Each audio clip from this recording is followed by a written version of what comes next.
나라는 것은 누구인가, 나의 정체는 무엇인가를 관찰하는 데 시작하는데, 그 초기불교에서는 나를 오온의 무더기로 보았고, 오온이 아주 빠른 속도로 움직이고 돌아가는 것, 그것을 나라고 생각한다 라고 그렇게 보았죠.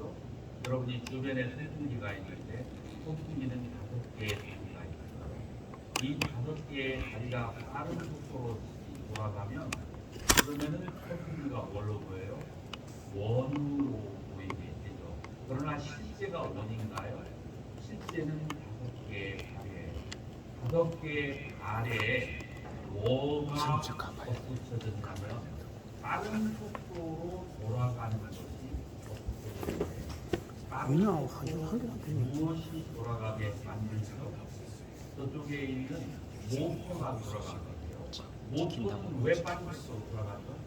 그건 N과 S이 있어서 밀치어내고 당겨나는 힘에 의해서 이 모터가 빠른 속도가 돌아가는 것처럼 마찬가지로 인간의 마음 속에 있는 함심과 진심이라고 하는 것에 의지해서 오온이 빠른 속도로 돌아가게 될 때 거기에 나가 있다는 믿음이 발생하게 돼요. 자, 그러니까 우리는 두 가지로 이해해야 되는데, 하나는 경험적 실제가 있고, 두 번째로는 실제적 실제가 있어요. 자, 그래서 경험적 실제는 내 경험에는 사실인 것 같은데 따지고 들어가 보면 거기에는 아무것도 존재하지 않아. 이런 것을 경험적 실제라고 하고, 실제적 실제라고 하는 것은 내 경험뿐만 아니라 실제로도 거기에 존재하고 있는 것을 말하는 건데, 나라고 하는 것은 경험적 실제이지 실제적 실제가 아니라 라고 하는 것을 깨닫는 것이 바로 오온이 공함을 깨닫는다 라고 그렇게 하는 거예요. 자, 이제 이런 점에 있어서는 초기불교와 대성불교에 있어서 우리 반야심경에서도 그런 말이 나오죠. 반자대보살 흥신반야 바라밀다시, 반자대보살이 반야바라밀을 행할 때 오온이 자성이 통한 것을 알고 모든 고통으로부터 벗어나느니라 라고 얘기하죠. 그래서 대승에서도 바로 오온의 자성이 통하다는 것을 보는 것이 바로 초지보살, 그리고 초기불교에서는 수다원의 상태다 라고 하는 것이고, 이 오온이라고 하는 것은 바로 다른 말로 하면 신수심법의 사념처라고 그렇게 말할 수가 있습니다. 자, 그래서 이 공성을 깨닫는 데 있어서 비량으로 깨닫는가 현량으로 깨닫는가, 여러분들이 교학에 조금 기초가 없는 분들은 비량과 현량이라고 하는 것은 내가 직접 보아서 깨달아야만 오온의 공성을 깨달았다고 할 수 있는가, 아니면 경전에 대한 이해와 사유를 통해서 오온 무아를 아는 것도 공성을 깨달았다고 할 수 있을 것인가. 그래서 비량이라고 하는 것은 추리와 추론을 사유를 통해서 얻은 깨달음을 말하고, 현량이라고 하는 것은 내가 판매에서 직접 경험한 것을 현량이라고 해요. 자, 두 가지를 통해서 깨달음을 얻을 수 있는데, 비량으로 얻은 깨달음은 자량과 가행이라고 하고, 현량으로 깨닫는 것은 바로 세 번째의 상태인 통달이 이상, 그래서 깨달음의 오의 가운데에서 가행이 다음에 통달이 이상을 현량이라고 그렇게 합니다. 그래서 이제 제가 이 말씀을 드린 이유는 사유를 통해서 깨달음을 얻는 것이 아주 무의미한 것은 아니다라고 하는 것을 여러분들에게 말씀드리고 싶은 거예요. 그래서 근세에 들어서 인간의 사유를 우리 불가에서 굉장히 낮추어서 생각하는 경향이 있으나 그러나 현대인들은 전부 다 사유를 통해서 세상을 살아가고 고도의 사유를 하고 있는 상태에서 우리 순가만이 사유가 부족한 단체가 되면 설 곳이 없게 돼요. 우리가 사유를 현대인보다도 더 많이 하면서 마음의 안정을 갖추는 그런 수행 방법을 해야 되지. 석가모니 부처님이 사유가 얼마나 뛰어나셨어요. 그래서 석가모니 부처님의 길을 가야만 한다라고 그렇게 말할 수가 있어요. 자, 그래서 발보리심은 10가지 서원을 바라는 것인데 그 10가지 서원의 4번째부터 10가지는 전부 다 중생들과 관련되어 있는 거예요. 그 다음에 세간의 사별적 지혜와 불국보와 그 다음에 중생들을 도와주는 데 있어서 피곤함을 느끼지 않아야 되는 거고 중생들을 효율적으로 가르치기 위해서는 세간에 대한 지식도 갖추는 것 이러한 것들이 바로 오사례의 10가지 원력이다라고 그렇게 볼 수가 있는 거죠. 여러분들이 자세히 듣고 싶으면 온라인에 유튜브에 나와 있어요. 십지경 1, 십지경 2 해가지고 2019년부터 2021년부터 한 것이 온라인에 나와 있으니까 거기에서 자세히 알고 싶은 분들은 다시 한번 동현 스님을 쳐서 십지경 1, 2를 들으시면 됩니다.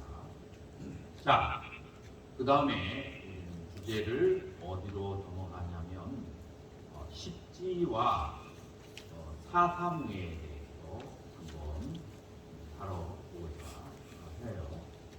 자, 이무에, 하무에, 이사무에, 사사무에 우리 한국 불교에서 굉장히 많이 들었던 말이에요. 그런데 이거에 대해서 화엄경 현담이나 아니면 현수법장 스님이 설명을 했는데 조금 현학적으로 설명을 했어요.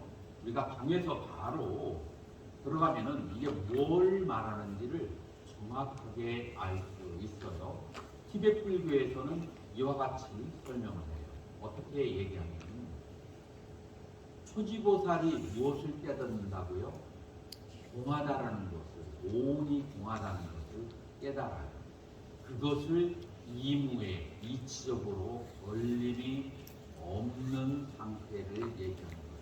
자, 그런데 공하다라는 것을 알아도 여러분들이 대중생활을 하다가 나하고 굉장히 성격이 안 맞는 사람이 와가지고 계속 깐죽깐죽 그렇게 힘들게 하면은 화가 발끈 나기도 한단 말이에요.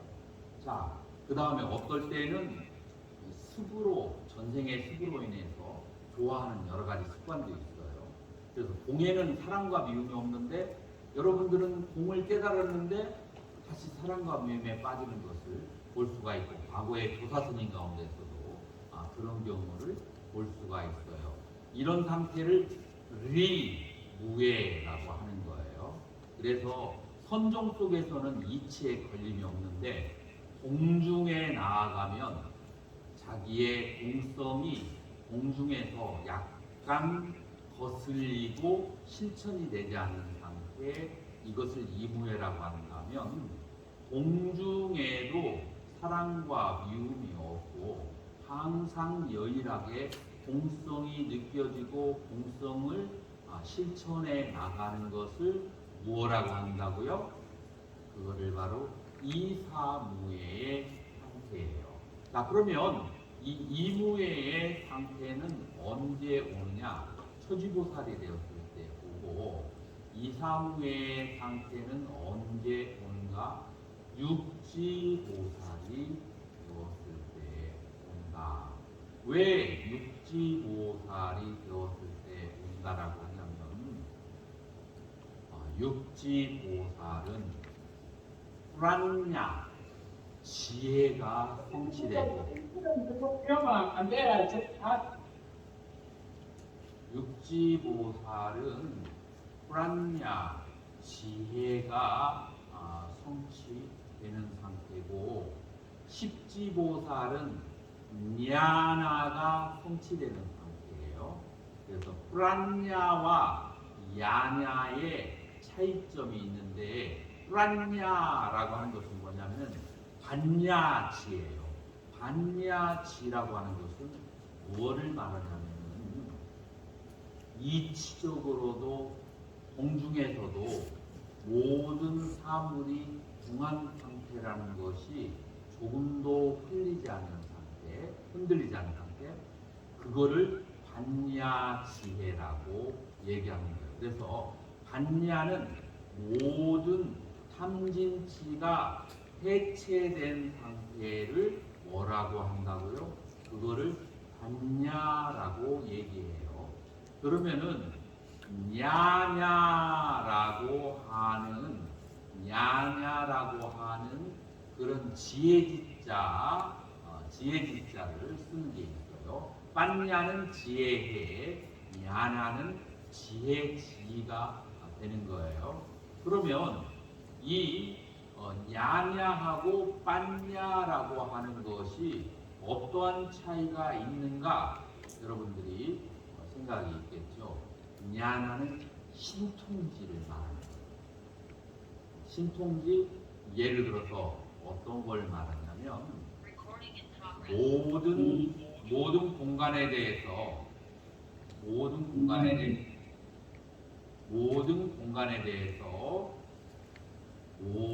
공간에 대해서 지식을 갖는 것. 다시 말해서 내가 여기에 있으면서 북한과 미국과 소련에 있는 일을 내가 마음만 먹으면 알 수 있는 것. 공간을 초월하는 그런 것을 냐냐지혜라고 해요. 그리고 또 과거와 미래를 마음대로 가서 아는 것, 이거를 냐냐지혜라고 하고, 그리고 세 번째로는 중생계에 있으면서 불계와 지옥계를 마음대로 가서 아는 것을 냐냐. 그래서 냐냐 십지에서의 그 냐냐 지혜는 뭘 말하냐면 시간과 공간과 십계를 초월하는 상태를 바로 냐냐지라고 한다. 그래서 반야 지혜와 냐냐 지혜는 그런 차이점이 있고 육지보살은 반야 지혜를 그리고 십지보살은 야냐 지혜를 성취한 것이다 라고 그렇게 얘기해요. 자, 그러면은 육지가 이사무예라고 한다면 십지는 그럼 어떤 상태겠어요? 십지가 바로 사사무예라고 하는 거예요.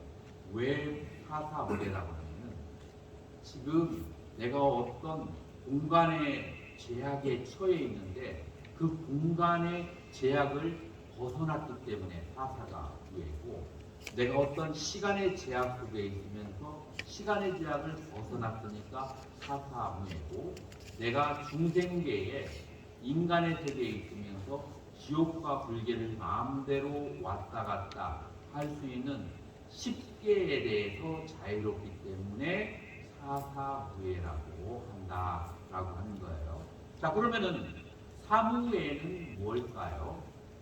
사무예는 여러분들이 오지를 보시면 오지의 내용이 보살은 이 세상의 모든 지식을 선제동자처럼 찾아다니면서 그러면서 하나하나 다 익혀나간다라고 그렇게 말하는 부분이 있어요. 이 세상의 모든 지식을 전부 다 아는 거예요. 무엇 때문에 이 세상의 모든 지식을 알죠? 이 세상의 지식을 아는 것은 제가인들도 다 알아요. 그런데 출가자가 특히 보살이 이 세상의 모든 지식을 알려고 하는 것은 어떤 의도이죠? 그 지식을 통해서 중생에게 더 친근하게 하기 위해서고 중생을 더 효율적으로 예를 들어서 여러분들이 시골에 갔는데 거기에는 영어 붐이 일어났어. 근데 여러분들이 영어를 굉장히 잘해요. 그러면은 포기하는데 아주 쉽죠. 영어 교실을 열면서 그러면서 법당에 오게 하고 부처님 참배하게 하고 그러면은 저절로 쉽게 되겠죠. 예전에 크리스찬들이 그런 식으로 해서 교회에 사람들이 많이 모았어요. 이런 것들이 사무예라고 해요. 그래서 이 세상의 모든 지식에 대해서 걸림이 없는 것을 사무예라고 하는데 이건 오지에서, 그래서 초지에서 이무예, 오지에서 사무예, 육지에서 이사무예, 그리고 십지에서 사사무예라고 하는 상태를 체험한다라고 그렇게 말할 수가 있는 거예요. 자, 육지의 깨달음은 굉장히 중요해요. 그런데 이 십지경이라고 하는 것은 사상적으로 어디에 베이스를 두고 있냐면 유식의 베이스를 두고 있어요. 자, 육지의 산스크리트 언어로 뭐라고 나와 있냐면 찌따마트라미담 야디담 트라이 다뚜감이라고 얘기합니다. 찌따 마음, 마트라 오직 마음이다. 무엇이?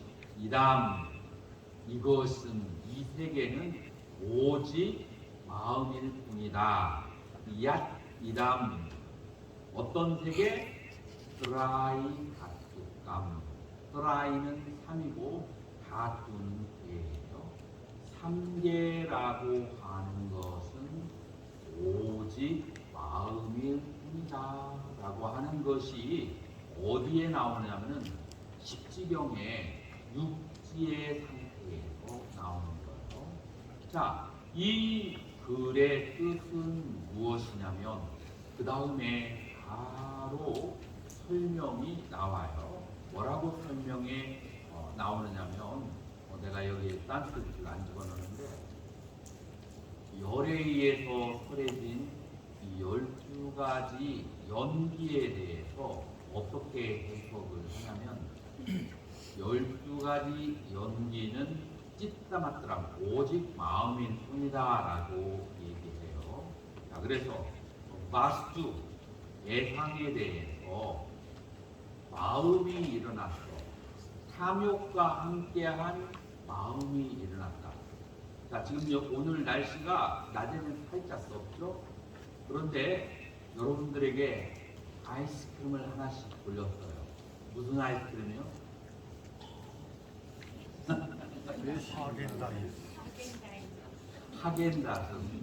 하겐다즈 아이스크림을 딱 돌렸을 때 그때 여러분들의 마음에는, 여러분들은 몰라도 나의 마음에는 뭐가 발생하냐? 탐심이 발생해요. 자, 마스투 대상에 대해서 탐하는 마음이 발생할 때 이 마음을 마음이라는 거예요. 다시 말해서 어떤 대상을 보고 탐심이 생겼어.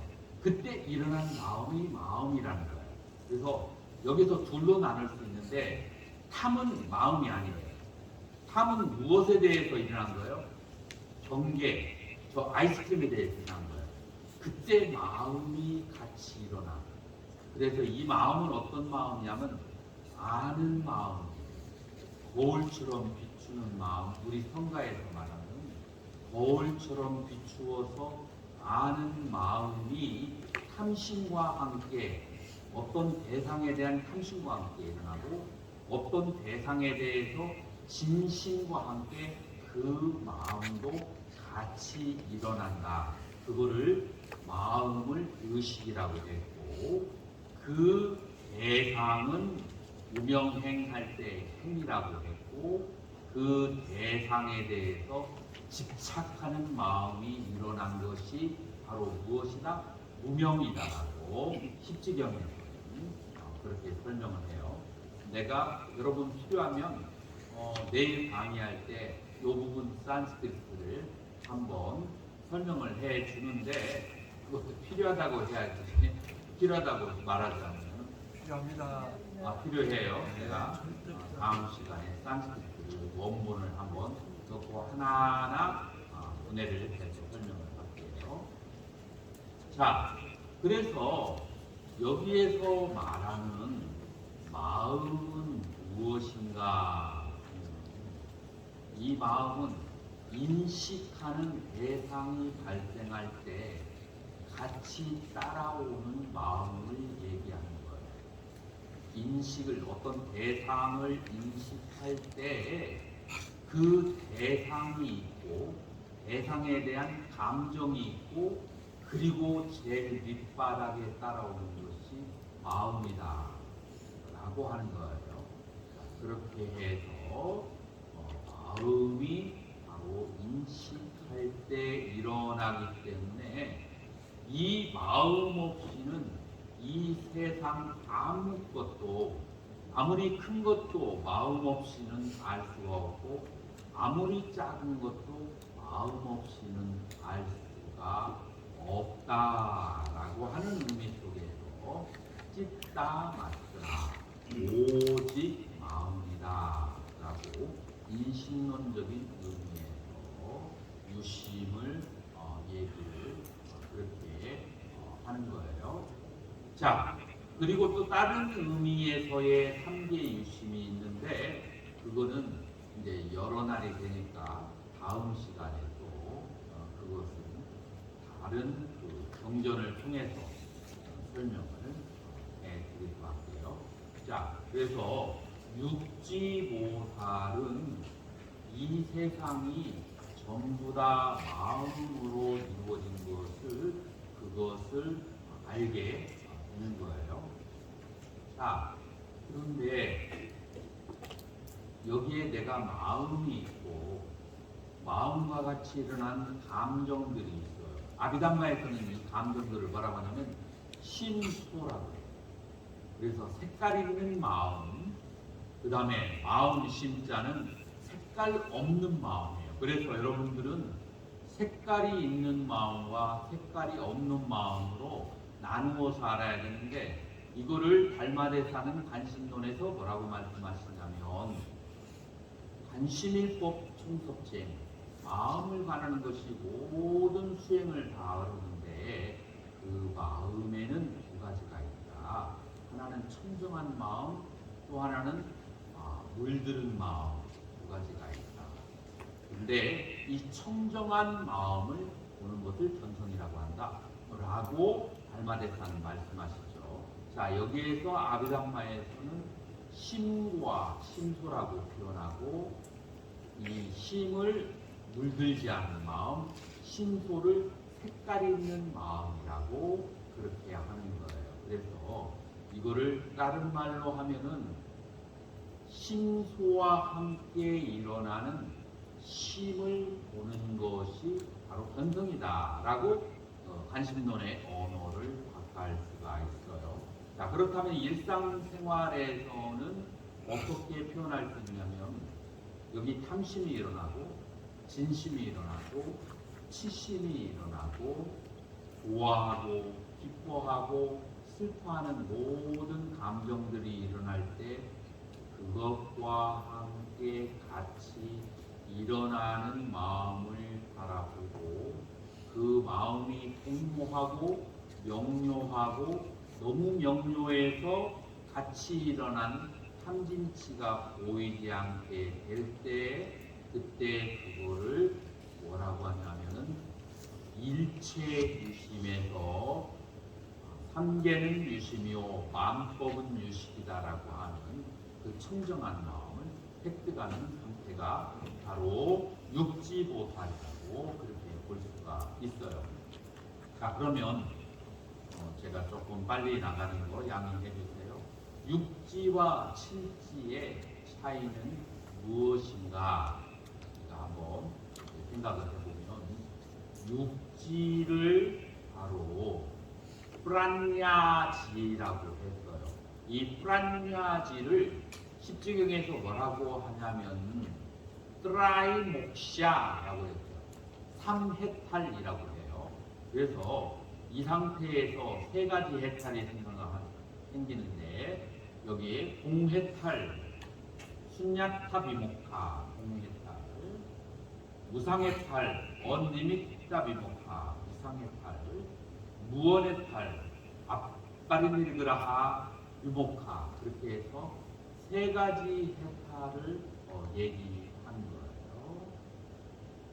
유식에서는 능가경이든 십지경이든 유식 30경이든 유식의 원리는 간단해요. 이 세계는 마음의 프로젝트, 수사물이다 라고 하는 것이 유식의 논리예요.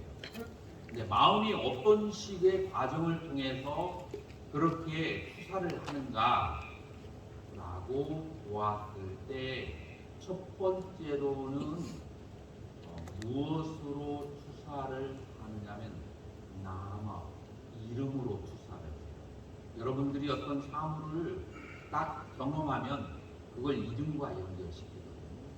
두 번째로는 무슨 투사가 생기냐면 니미타, 형상. 그래서 형상을 여러분들이 취하고 형상에 대해서 이름을 취하죠.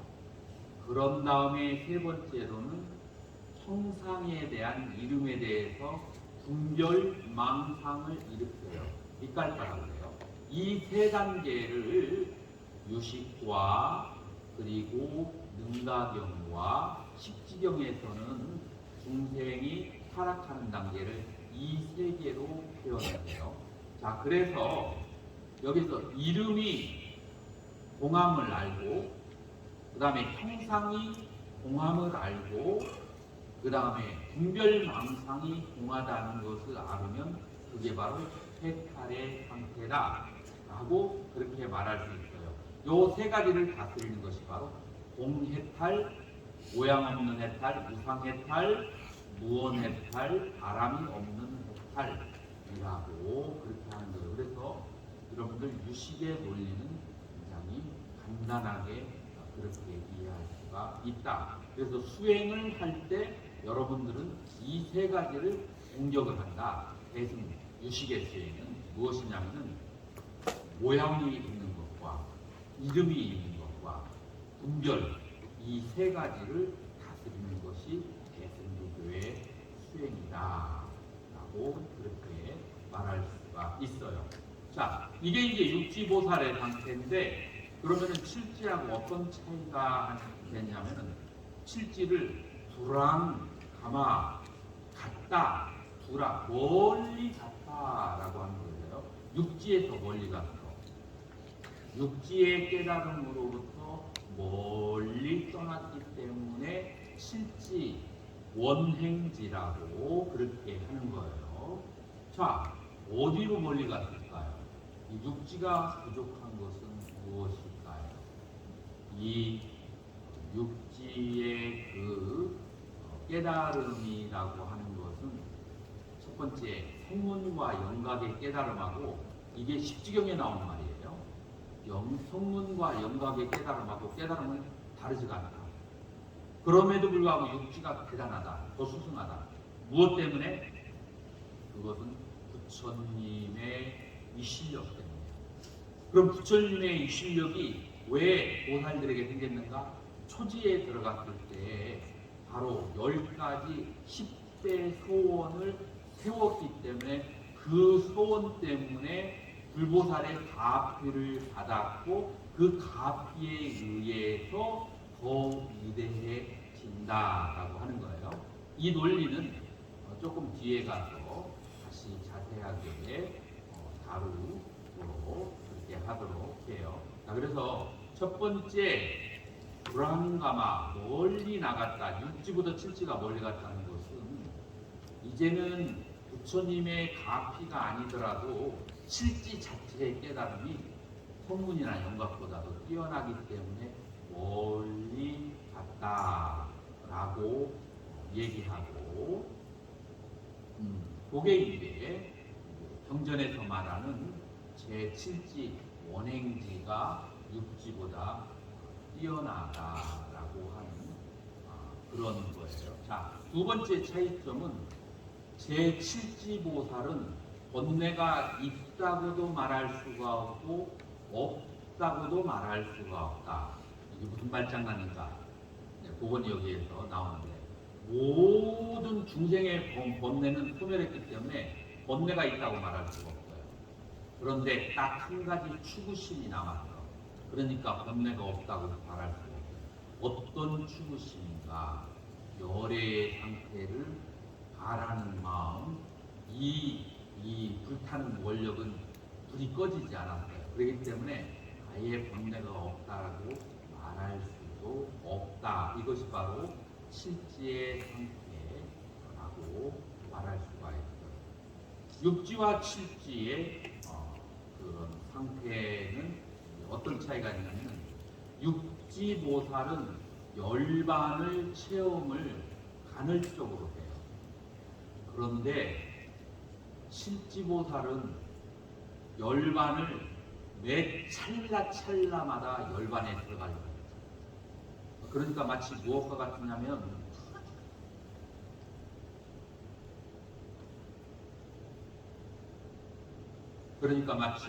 무엇과 같으냐면 여러분들 어디인가 이런 거 나오는 적이 있을 거예요.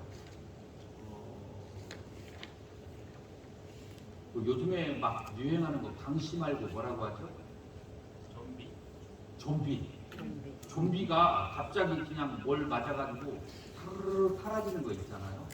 마찬가지로 칠지보살은 계속 소멸로 빠져들어가요. 계속 정멸에 들어가. 그런데 찰나에 소멸하면 찰나의 원력을 내고 찰나에 소멸하면 찰나에 계속 끊임없는 원력을 내어서 열반에 들어가지 않으려고 온갖 힘을 다 하는 거예요.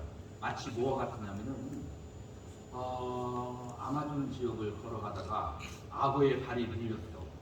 악어의 발이 물렸으니까 악어가 잡아 당기죠. 그런데 물속에 들어가면 어떻게 돼요? 인생 끝장나는 거예요. 그러면 살려면 어떻게 해야 돼요? 앞에 있는 나무 그루를 두 팔로 잔뜩 잡아 당겨.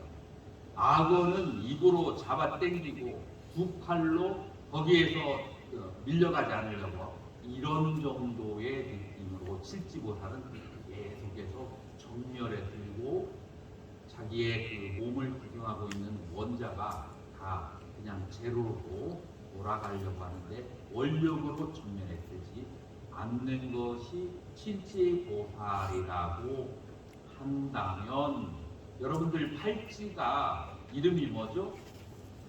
우동이라는 거 들어보셨죠? 우동지 움직이지 않는다. 무엇에 움직이지 않을까요? 이제는 그런 애를 쓰지 않아도 정멸에 들어가잖아요. 이제 정멸로부터 자유가 됩니다. 그래서 부동지라고 한다. 그래서 첫 번째 팔찌 부동지의 그 경지는 그거예요. 뭐냐면 정멸에 들어가려고 하는 그 순간순간 소멸해 가는 상태로부터 벗어난 것이 바로 무엇이냐면 팔찌 부동지다. 두 번째로는 칠지에는 가행, 애를 씀이 좀 남아있다겠죠? 뭐를 애를 쓴다겠죠? 바로 이 애를 쓰는 것이 부처의 경지를 추구하려고 하는 마음이 남아있다겠죠? 팔찌에는 더 이상 이제 그런 게 수수입죠. 모든 것을 다 놔버린 상태. 그래서 인연 따라 살면서 더 이상 마음속에서 추구하는 것이 없어요. 마음속에서 바라고 추구하는 것이 없는데 보살행을 어떻게 하는가? 라는 질문이 나오죠. 그래서 십지경에서는 뭐라고 대답하냐면 처음에 무태에서 배가 떠나갈 때는 열심히 노를 저어야만이 앞으로 나갈 수 있어요. 근데 바다 한가운데로 나아가면 그때는 사람들이 아무리 노를 젓는 것보다도 그냥 돛대만 살랑살랑 갖고 와서 바람만 받으면 100사람이 노를 젓는 것보다 100배, 1000배 이상으로 더 빨리 나간다라고 십지경에 써 있어요. 자, 그러니까 이제 여기에서는 애를 쓰거나 노력하지 않아도 저절로 이제 수행이 이루어지는데, 그러면 그 에너지는 무엇 때문에 올까? 그것은 바로 처음에 초지보살이 되었을 때 발보리심을 하고, 그리고 대원력을 세웠던 본연력의 힘이라고 하는 그 바람에 의해서 팔지보살은 수행을 계속해서 이어나간다라고 하는 것이 바로 이제 그 칠지와 팔지의 차이점입니다. 그래서 팔지를 무엇라고 말하느냐 하면은, 팔지를 아나보가, 보가라고 하는 것은 보가라고 하는 것은 향유물이라고 해요. 어떤 걸 향유물이라고 하냐면, 여러분들이 태어났을 때 재산이 있는 집에 태어나기도 하고 가난한 집에 태어나기도 하고, 어떤 사람은 아주 키도 크고 늘씬하고 잘생기고, 어떤 사람은 안데르센처럼 추해서 아주 그냥 사람들이 학교 다닐 때 옆에 누구도 앉으려고 하지 않았더라고요. 이러한 상태를 전부 다 뭐라고 하느냐, 보가라고 하는 거예요. 그래서 이 보가는 향유물인데, 이 향유물은 무엇의 결과로 오는 거죠? 전생에 선행을 지은 그 결과로, 전생에 악업을 지은 그 결과로, 선업을 지은 결과는 무엇으로 나타나느냐? 편안하고 아름답고 즐거운 환경으로 나타나고, 그리고 악업을 지은 결과로는 어떤 그 결과가 오느냐면은 괴롭고 추하고 여러 가지 그런 이제 어려운 상황으로 그 보가 결과가 온다는 거예요. 자, 그래서 여기에서 안아보가라고 하는 거예요. 여기에서 아나보가는 뭐를 말하냐면, 내가 무엇을 얻으려고 하는 마음 없이 그저 하는 거예요. 그래서 한문에서는 뭐라고 번역하냐면 무위의 위라고 번역해요. 그래서 무위, 그 아무런 함이 없는 위, 함이 없는 함인데, 산스크리트 원전에서는 이게 뭐라고 번역이 되냐면, 이 무위이라고 하는 것이 어떠한 과보나 결과를 바라지 않고 아주 내추럴하게 자연스럽게 중생들을 도와주는 행위가 바로 무경용의 행위다. 이것이 언제 발생하는가? 제8지에 발생한다라고 하는 거예요. 이런 이제 팔지의 상태가 됐으니까 이때 어떤 깨달음이 오느냐면은 무생법인이라고 하는 깨달음이 오는데, 무엇이냐면은 이 세상에 아무리 좋은 것도 본래 존재하지 않고, 아무리 나쁜 것도 본래 존재하지 않고, 지금에 있는 것마저도 그것도 가짜라는 것을 철저하게 깨달은 것을 무엇라고 하냐면 무생법인이라고 그렇게 하는 거예요. 그래서 팔지의 상태에서 무생법인을 얻게 된다라고 하는 거죠. 그래서 무생법인을 성취하게 되면 니미딱, 이 형상과 그 다음에 빛깔과 생각, 그 다음에 남아, 이름, 이것에 대한 집착이 다 끊어지게 된다라고 하는 거예요. 이것이 바로 어떤 상태냐면 바로 팔지보살의 상태라고 하는 거예요. 자, 그래서 제가 생각했던 그런 스피드로 1지부터 8지까지 1시간 안에 우리가 끝마쳤어요. 여기에 이제 지난 2년 동안 공부했던 거를 아주 스피드 있게 조망을 한 거예요. 자, 10분간 휴식하고 난 다음에 2교시에서는 이제 본격적으로 이제 우리의 강의 부지와 식지에 대해